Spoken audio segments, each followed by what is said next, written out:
आप अपने बायर्स कैसे तलाश कर सकते हैं। बायर्स मैंने आपको बताया, आपके पास ब्रोकर्स होंगे, मीडिएटर्स होंगे, सेल्समैन होंगे। इसके अलावा आप ऑनलाइन सर्चिंग कर सकते हैं। डिफरेंट वेबसाइट्स आपसे परचेज़ करती हैं, दुनिया की दूसरी कंपनीज़ परचेज़ करती हैं। ठीक है, ये आप सारा काम ऑनलाइन में भी कर सकते हैं, फ़िज़िकल भी कर सकते हैं। अगर आपके पास पैसा है तो आप दुनिया के दूसरे कंट्रियों पे विज़िट करके, ट्रैवल करके, ख़ुद अपनी मीटिंग्स, बिज़नेस मीटिंग्स करके वो अरेंजमेंट कर सकते हैं कि आपके पास कौन सी प्रोडक्ट है और आप पाकिस्तान से बायर उसको कौन से कंट्री में, किस किस कंट्री में सेल करना चाह रहे हैं। इसके अलावा आप अपनी एक सोशल मीडिया की मार्केटिंग टीम भी हायर कर सकते हैं। आप अपना एक कॉल सेंटर बना सकते हैं। कॉल सेंटर आप जानते होंगे, ठीक है, और डिफरेंट सोर्सेज आप यूज़ करेंगे तो आपको बायर्स, ख़रीदार, परचेज़र मिलना शुरू हो जाएंगे।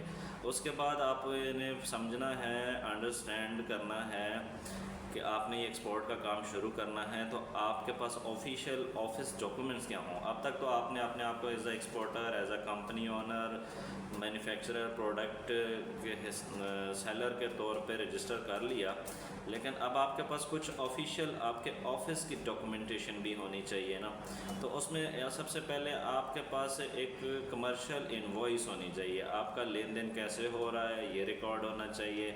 आपकी पैकेजिंग लिस्ट आपके पास होनी चाहिए, आपकी प्रोडक्ट की वो लिस्ट आपके पास अवेलेबल होगी। ठीक है, फिर आपको पता है जब आप दुनिया की दूसरे कंट्री में माल अपना सामान भेजेंगे तो सर्टिफिकेट ऑफ ओरिजिन, ये चीज़, ये सामान जो आप बेच रहे हैं ये कहाँ की पैदावार है, किस मुल्क की है, किस शहर की है, उसकी एक्सपायरी क्या है, उसकी ओरिजिन डेट क्या है, वो किस कंट्री से पैदा हुई है, ये सारी चीज़ें भी आप उस पर मेंशन करते हैं। तो ये आपकी पैकेजिंग लिस्ट, आपकी commercial invoice, certificate of origin. उसके बाद आपका आ जाता है एयरवे बिल या बिल ऑफ लेडिंग। ठीक है, कि वो माल आपका, सामान आपका जा कैसे रहा है, एक्सपोर्ट कैसे हो रहा है। ठीक है, वो भी आपके पास रिकॉर्ड होगा। एक्सपोर्ट डिक्लेरेशन, एक मुआहदा, एक डिक्लेरेशन आपके पास होना चाहिए कि आपने जिस कंट्री में जिसको सामान भेजा है तो उसके साथ आपका क्या डिक्लेरेशन हुई है। ठीक है, क्या मुआहदा हुआ है।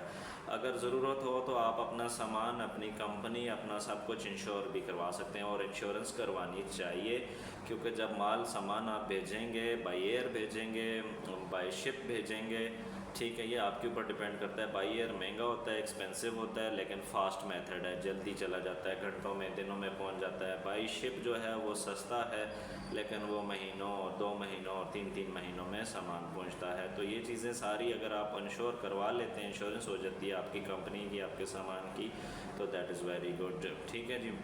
उसके बाद मैं यहाँ पे आपको थोड़ा सा शिपिंग का मेथड बता दूँ, आप सामान भेजते कैसे हैं।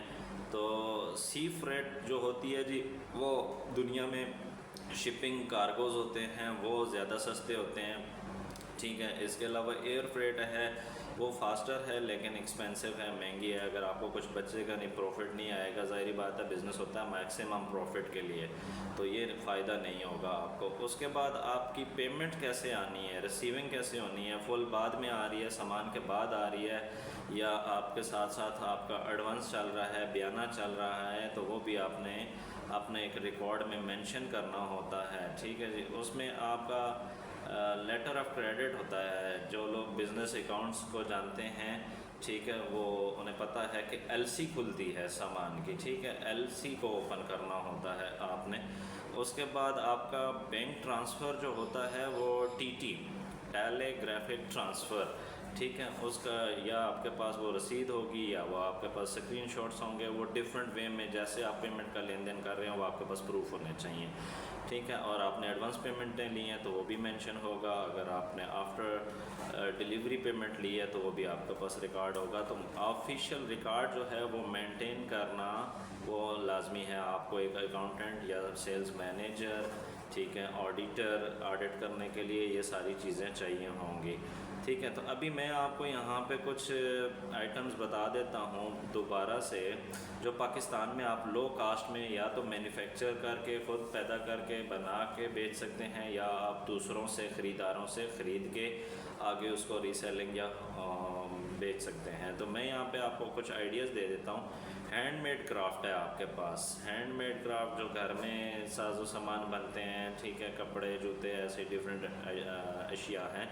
ठीक है, इसके अलावा पाकिस्तान का क्लॉथिंग कपड़ा जो है फैसलाबाद से बनता है, कराची से भी है। तो ये पूरी दुनिया में फ़ेमस है, मशहूर है। कपड़ा आप बेच सकते हैं, खुला कपड़ा है, तौल का कपड़ा है, काटन है, कटे हुए पीसेस होते हैं, या फिर आप उसको फैक्ट्री कारखाना लगा के रेडीमेड गारमेंट्स में कन्वर्ट करके कुछ बना के बेचते हैं। इसके अलावा लेदर के वॉलेट्स हैं, पर्स होते हैं लेडीज़ के, बंदों के, ठीक है, पेंट्स की बेल्ट्स होती हैं, बेल्टें जो यूज़ होती हैं जीन्स पैंट में, कैजुअल पैंट में, ठीक है। इसके अलावा स्पोर्ट्स का साजो सामान है, खेलों का, बच्चों का। इसके अलावा चावल मैंने आपको बताया है, ठीक है, ये बहुत ज़बरदस्त प्रोडक्ट है पाकिस्तान की। इसके अलावा होम डिक्योर डिफरेंट साजो सामान हैं जो कि आप आगे बेच सकते हैं। तो भाई ये वीडियो थी आपके लिए एज आ एक्सपोर्टर, कि आपने अगर एक्सपोर्ट का काम करना है तो आपने अपने आप को कैसे रजिस्टर करना है, आपको डॉक्यूमेंट्स कौन से रिक्वायर्ड हैं, कौन कौन सी चीज़ें चाहिए। मिलते हैं इसकी दूसरी वीडियो में, नेक्स्ट पार्ट में, पार्ट 2 इसका मैं लगा दूंगा। आपने चैनल पे आके देख लेना है। लाइक कीजिए, शेयर कीजिए, सब्सक्राइब कीजिए, कमेंट्स कीजिए, और व्हाट्सअप नंबर चैनल का चैनल के डिस्क्रिप्शन में मौजूद है, वहाँ पे कांटेक्ट कीजिए। अल्लाह।